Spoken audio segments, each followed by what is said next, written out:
Hello? Yes, this is the Falcon speaking. Oh, Paula. I'm glad you called. Oh, you'll have to count me out tonight, Angel. I'm all jammed up. Some girl just learned that things have been kind of slow for me lately, and she's planning to give me the business.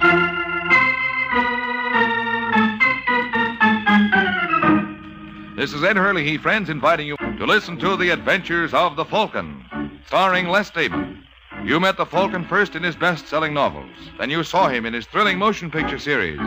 Now, join him on the air when the Falcon solves the case of the talented Texan.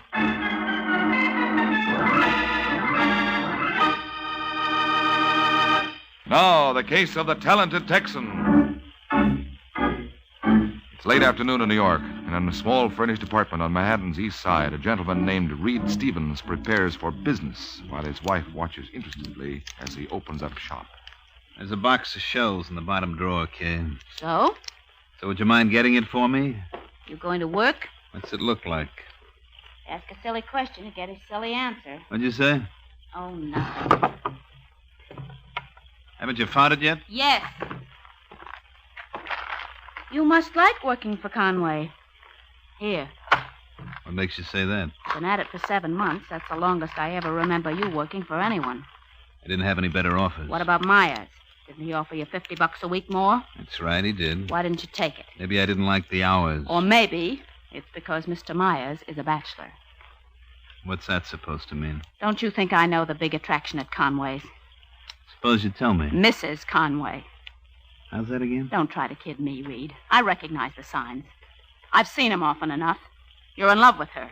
You're out of your mind. Then why does your face light up every time she calls you? Does it? Yes. And she feels the same way about you. You think I'm blind? No. If anyone's blind, it's been me. Well, I'd better stop.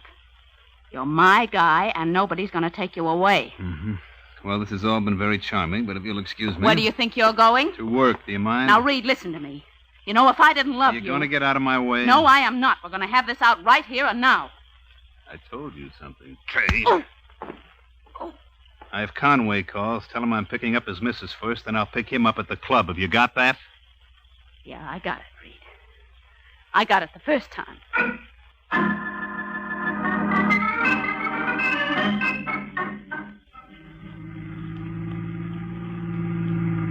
I don't want to heckle, Reed, but you know where you're going? That's a very good question, Mrs. Conway. Well, do you? You passed the club 20 minutes ago. If you intend to pick up Fred there, you're doing it the hard way. What are we stopping here for? I'd like to talk to you, Lois. Lois? You know, my wife said something very strange today. About us? Mm-hmm. Yeah, she thought there was something playing.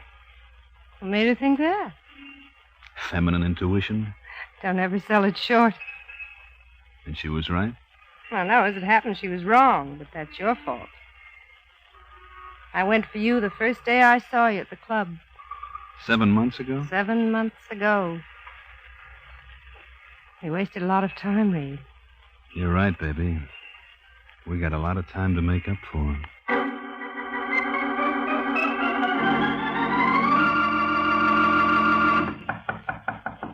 Just a second.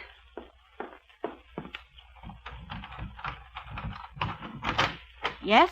You're Kay Stevens, aren't you? That's right. My name is Fred Conway. I know. I'm flattered. May I come in? Well, Reed isn't home. That's why I picked this time to call. Oh. Won't you sit down? I believe I will. Would you like Not a thing, thank you. I have everything I want. Or perhaps I should amend that statement. I had everything I wanted.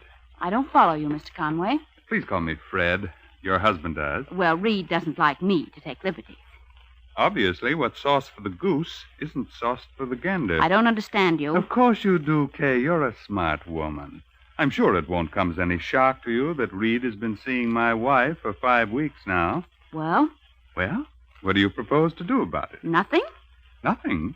This may be a new experience for you, Mr. Conway. Fred. But it is an old story in this department. Oh, have there been others? Dozens. And Reed always comes back to me. Did it ever occur to you that one day he may not... What do you mean? Someday he might meet the one woman who can keep him interested. Who knows? It could be Lois.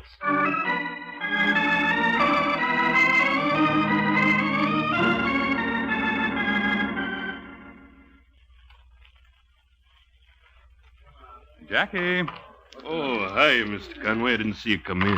how we doing? Not much action tonight. Any calls? Only Claiborne and Pepper. They want to lay off $8,000 on Mama's boy at Bowie. Take it. Anything else? Oh, yeah. Your missus is in the office. She alone? Uh-huh. Fine. Incidentally, tell Reed Stevens he can have the night off. I won't need him anymore. Right. Hello, darling. I've been waiting for you, Fred. I know. Jackie just told me. What is it this time? A new coat? No, this time you're wrong. Well, you just name it, Lois. You know there's nothing I'd refuse you. Suppose I told you I wanted... A divorce? How did you know? It was fairly obvious. But I think you're making a mistake. Reed doesn't want to marry you. Doesn't he? No. I'll bet you've never even discussed it with him. Have you? Well, I figured his wife was a much better choice, and she was. She tells me Reed goes through these things periodically. You're lying. I wish I were, darling. I know what a blow this must be to your vanity. But I imagine if you called Mrs. Stevens, she'd be happy to give you names and addresses. Now listen, Fred. I'm sorry, dear, but I've got a million things to do, and so have you. You'll have to pack your clothes, and What? then... Oh, there's no real hurry. Take all the time in the world. If you're out of the house by 11 tonight, that'll be fine.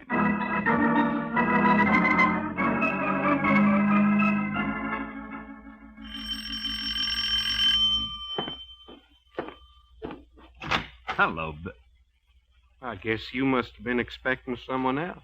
What do you want? You Reed Stevens? That's right. I want you. Now, look, mister. Just call me Tex. What's the idea of the cannon? What's generally the idea? You nuts? If somebody don't like you, Reed, you must have gone out of your way to... Just keep your hands right where they are. Hey, it's a nifty-looking shoulder holster you got there. Mind if I see it? Boy, that's what I call a beauty. But it sets you back. Now, listen, Tex. Sure wish I could afford one like it.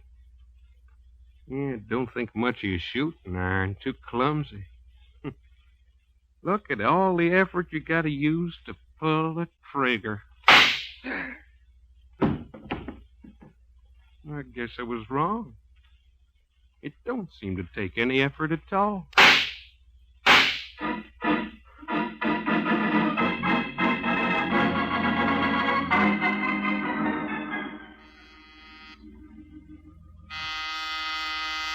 Just a second.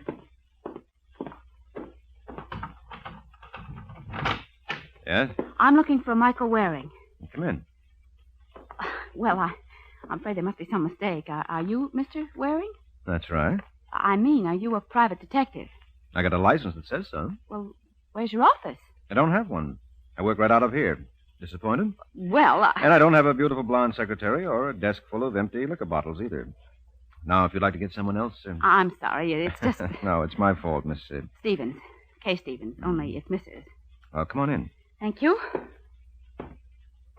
Now, sit down, won't you? I'd rather not, if you don't mind. All right, suit yourself. Cigarette? No, thanks. Okay, let's get down to cases. I want a divorce. What do you expect me to do about it? Well, I'll need evidence. So you want me to do a little keyhole peeking? Huh? Yes, his name is Reed Stevens. You mean his name was Reed Stevens? What? That's a funny thing, Sergeant, but I don't remember you knocking. Come to think of it, I don't remember that either. What do you mean my husband's name was Reed Stevens? Well, don't you always use the past tense in connection with a deceased? What are you trying to say? He's been murdered, Mrs. Stevens. No. Yes, nobody knows that better than you. Where is he? Where is he? I've got to see him. You will. You care to join us, Mike? Is it a pinch? It is indeed. I'm so glad your apartment is only 8 minutes from headquarters. Whenever we have a homicide, I can always stop here first. And very rarely have I been disappointed. All right, folks, let's go.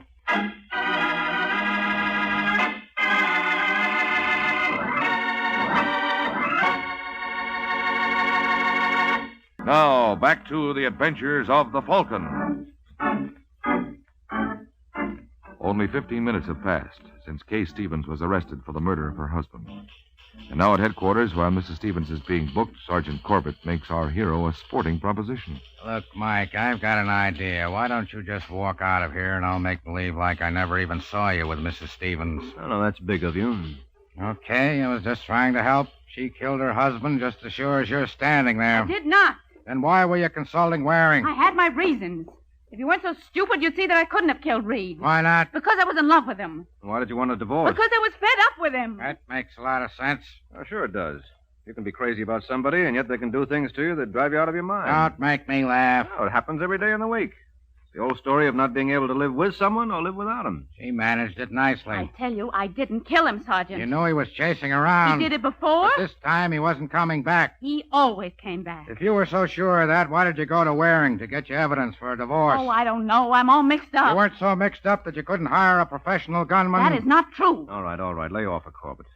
What's this about a professional gunman? We got a description of the lad who actually pulled the trigger. Who is he? We're not sure yet, but according to the building superintendent, he was a tall, red-headed boy who spoke with a Western accent. You think Mrs. Stevens hired him? Yes. You're crazy. I would never do anything to hurt Reed. All right, that's enough, Kay. Who was the other woman this time? I have no idea. Well, if she's bashful, I'll tell you. It was Lois Conway, Lois Conway? Freddie's wife. You know her? Not personally. Oh, really? Maybe I'm missing something. Take it easy, Kay. I'll keep in touch.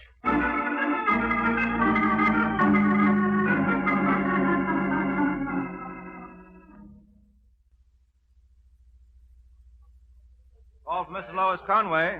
Call for Mrs. Lois Conway. Right here, boy. Hello, Mrs. Conway. Hello, bellhop. Well, how could you tell? I thought I did a real professional job. Who are you?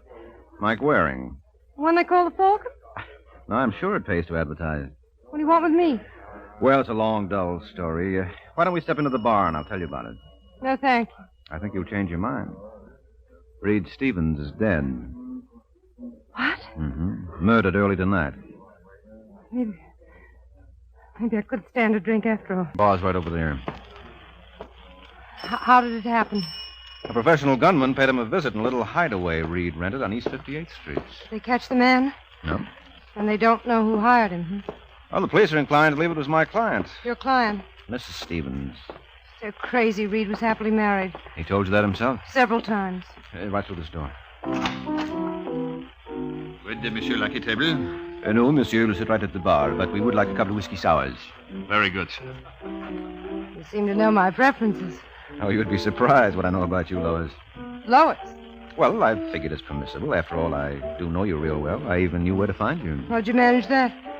Well, I went to your room first and told the maid I had a COD parcel for you. Imagine my surprise when she said you were staying at the Creighton. Indirectly, that told me a lot more. I don't see how. Well, that's because you're no detective. You see, when she refused the COD, it could only mean one thing. What? That your husband must have known about you and Reed and tossed you out on your lovely ear. How dare you? It's a nice right cross you've got. I never want to see you again. Oh, don't count on it, Lois. I was brought up right. I'll be back if only to turn the other cheek. Take care of yourself, Angel.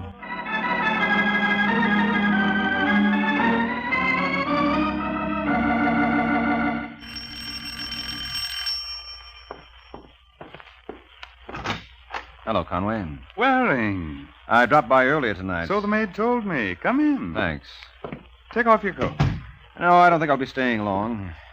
You hear about Reed Stevens? Yes, too bad, wasn't it? Yes, especially for his wife. I'm working for him. Don't tell me they think she killed him. They certainly do. Well, that's absurd. From what I know, they're a very devoted couple. Mm-hmm. Well, would you have any idea who done it? According to the papers, it was a gunman for hire. Yes, but the question is, who picked up his tab? I can't believe it with Mrs. Stevens. No, neither can I. Did he have any enemies? Present company accepted. Just what is that supposed to mean? Well, after all, he wasn't one of your favorite people. Oh, maybe not a real favorite, but I liked him. Even after he walked off with your wife? You're mistaken, Mike. Nobody ever took anything away from me.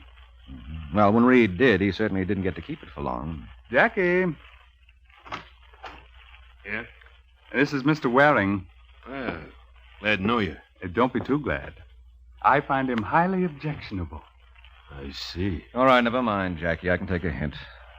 Lucky thing I didn't remove my coat, eh, Conway? I knew I wasn't going to get to stay long.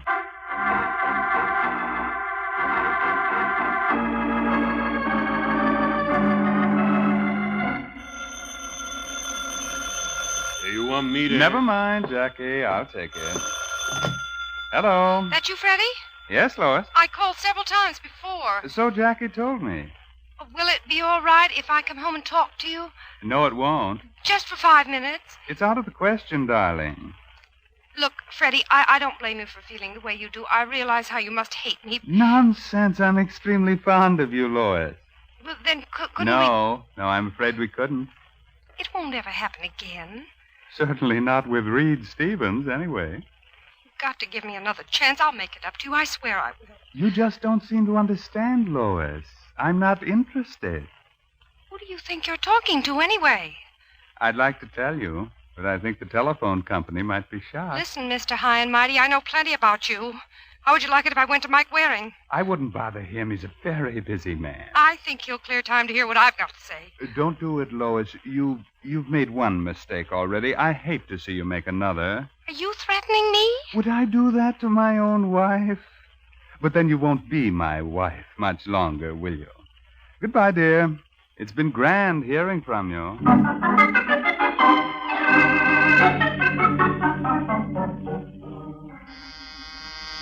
Come in. I'm looking for Mike Waring. You know what the good book says. Seek and you shall find. Yeah, I'm sure glad to make your acquaintance, Mr. Waring. I heard a lot about the Falcon. Well, you can't believe everything you hear. I'll say that's a good one. What's on your mind, Mr. Just call me Tex. Everybody does. All right, Tex it is. Sit down. Thanks. Make yourself comfortable. I'll be back. Oh, where do you think you're going? Down the hall. Come back here. I just remembered. I said come back here. Is that thing loaded? You can have 6 guests. No, thanks. I'm awfully bad at games. Well, I would have thought you'd be 1,000 miles from New York by this time. Why? Is it your practice to hang around after you do a job? You're obviously confusing me with someone else. I doubt it. You're the boy who gunned Reed Stevens. How in the world did you ever figure that out? I'm psychic. Who are you working for, Tex? I'm glad you mentioned that, Mr. Waring, because that's why I'm here. Now, you can see what a trusting soul I am. Oh, yes, with half an eye. Well, what would you say if I told you that someone took advantage of my good nature? No. They did for a fact. You see, I undertook this assignment on a sort of a contingent basis. So? If I deliver, I get paid. And you know what happened? No, tell me. Well, after I took care of Mr. Stevens, my party disappeared. Your party? The person who hired me. Now, I consider that downright dishonest. Well, I see your point. Now, if you was in my position, what would you do? Get even. That's just what I thought. Of course, that ain't going to put any money in my pocket, so I was wondering if you might be willing to recompense me. Well, I don't know. What have you got to sell? A little piece of evidence that'll give you the name of the person who hired me. Where is it? In this handkerchief. May I? Oh, no, I'm afraid you'll just have to take my word for it. Well, don't you trust me? Oh, of course I do. Would I be here if I didn't? Well, you can't expect me to buy a blind item. Now, suppose I... No, you don't get back. And that wasn't nice, Mr. Waring. I trusted you. Yeah, I know. I'm sorry, Tex. Guess I lost my head. Yeah, you did indeed. No.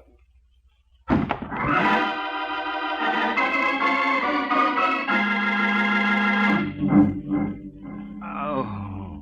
Good morning, Mr. Waring. What? You must have made quite a night of it. No, where's my head? Must be around somewhere. Oh. Don't try to get up. No, I don't think I can make it. What happened? Well, I had a visitor. Our friend from Texas? How did you know? The elevator boy gave us a description. It tallied with the other. That was Tex, all right. What did he want with you? He said he had some evidence to sell. Seems he never got paid for gunning Reed.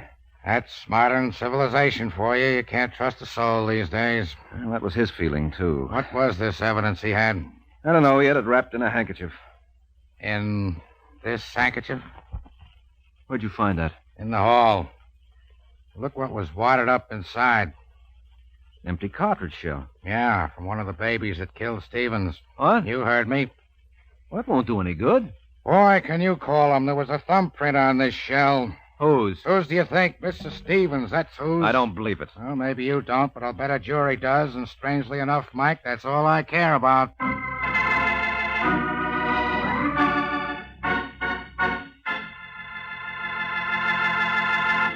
Now, back to the adventures of the Falcon. An hour has passed since Sergeant Corbett informed Mike Waring that Kay Stevens' fingerprints were found on the shell that killed her husband. Now, as we find the good sergeant, the Falcon, are on their way to headquarters, Mike still refuses to accept the evidence. Listen, Sergeant, there must be some mistake about that shell. What kind of a mistake? You're certain that's Kay Stevens' fingerprint on it? Absolutely. Well, there must be a logical explanation. Wait a minute. Oh, no. What's the matter? I know what's coming. You see it all now. You know who was responsible for Reed's murder. Well, I do. Can you pick up Fred and Lois Conway? What for? All right, just humor me, will you? Okay, Mike, if you're going to act like a jerk, there's no reason why you shouldn't have an audience. I'll be there.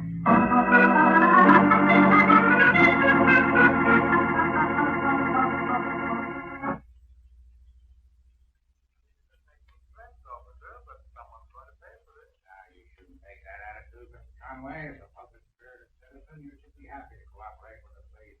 Not to listen to Mr. D.A. Are you responsible for this, Lois? You think I'd be here if I were? Who's in charge here, anyway? Hey. You know what's going to happen to you, Sergeant? Don't take it out of him, Conway. This is all my doing. Oh, it was? What's the idea, Will? Idea is that we're trying to determine who was behind Reed Stevens' murder. Well, why isn't Mrs. Stevens here? Looks right, she should be. He is. You come in, Mrs. Stevens. Is Mike here? He's here. Okay. Think you know Mr. and Mrs. Conway? We've met. Good, then we can begin.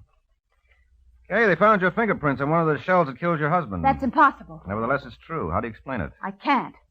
Did Reed pack a gun? Yes? How did he wear it? In a shoulder holster. Was he ever without it? Never. Funny, we didn't find one on his body. Oh, that's not so funny. Why couldn't that torpedo have removed it? That still doesn't explain how her fingerprints got on the shell. Suppose Reed was killed with his own gun. So what? So, at one time or another, Kay might have handled it, along with the bullets. I did. I remember one night in particular, about 5 weeks ago. And how would you remember that? Because that was the night that I accused Reed of being in love with your wife. Are you nasty little... Temper. Well, there you have it, Sergeant. There I have what? Your case. Isn't it clear now who's the guilty critter? No. All right, just ask yourself, who was the first to know about the romance between Reed and Mrs. Conway? Listen, Waring. Conway? No, of course not, Sergeant. Logically, it would be Mrs. Conway. What are you talking about? I'm sorry, Lois, but I had to help them out. Otherwise, we would have been up all night. And after the evening I spent with your friend Tex, I just couldn't take it.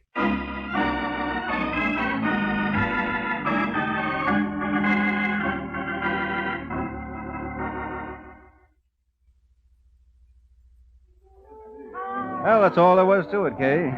Once I realized Tex was working for Lois, it all added up. Incidentally, did the police pick him up yet? 20 minutes ago. His real name is Leo Haynes. Where'd they find him? On the west side, naturally. I still don't see Lois's motive. Oh, that's simple. She learned her husband told her the truth. She was just another girl to Reed. And look what she gave up for him. What? Well, Conway threw her out, didn't he? Now, that's the part I don't understand. You think that Conway would have gone after Reed? Wasn't worth it to him. Fred's the kind of man who doesn't like trouble. He had his revenge when he packed Lois in. And as far as he was concerned, that took care of everything. So poor Lois winds up in the middle with nobody wanting her. Except the police. How did you peg her, anyway? The police gave me the answer. You remember where they found Reed's body? Yes, in a little hideaway he had on East 58th Street. And what made it a hideaway? The fact that nobody knew about it. Exactly. Nobody knew it. Except Reed and Lois. So who could have given Tex the address? Of course it had to be her. Why didn't I think of that? Because you're not a detective. Well, you deserve a lot of credit, Mike. Was that all I'm going to get? Oh, no. There's something else. Something you really deserve. What's that, Angel? The check. Good night, Mr. Waring.